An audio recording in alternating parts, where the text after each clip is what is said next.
করে জায়গা করে সর্বদা ইসলাম শিক্ষা করে দিন শিক্ষা করে সন্তানকে দেওয়া না করে এমন সন্তানকে নিজের বাবাকে মানে নিজের মায়ের গায়ে বার করে নিজের ভাই বোনের গায়ে হাত করে এবং ইসলাম শিক্ষা দিন শিক্ষা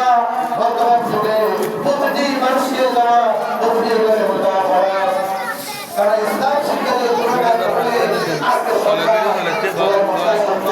বিভিন্ন খেলার মধ্যে আসক্ত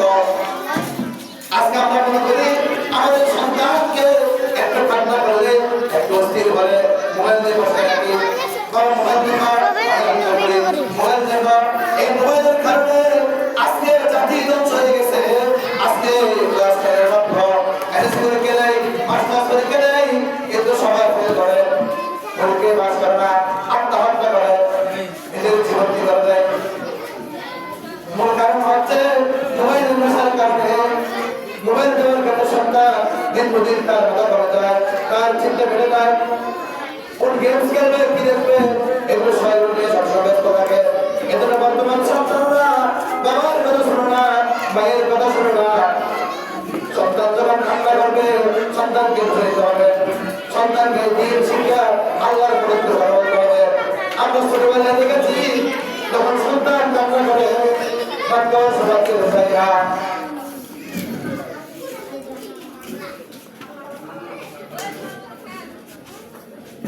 সন্তান যখন কান্না করে বাদ খায় না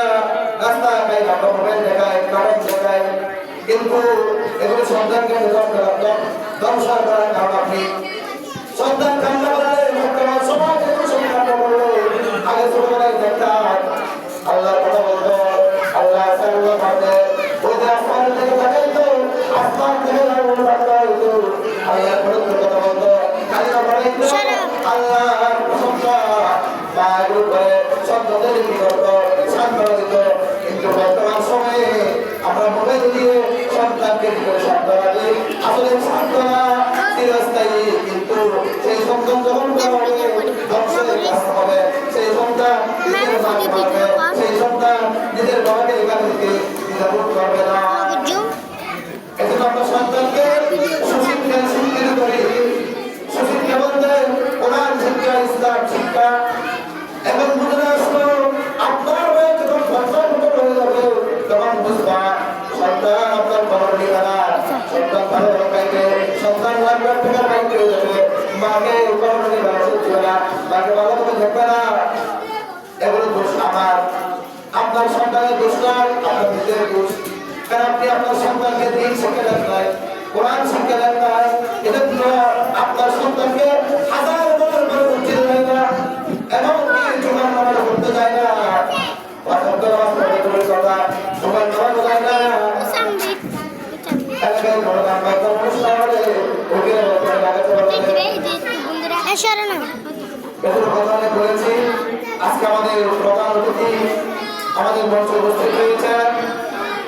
হাফেজ মাওলানা কারি মাহমুদুল্লাহ মাহমুদ হুসাইনি সাহেব আমাদের মাঝে উপস্থিত হয়েছেন আর উপস্থিত হয়েছেন সম্পাদক মহান মসজিদের প্রেস ইমাম আল্লামা খোরশেদ আলম সাহেব দামাত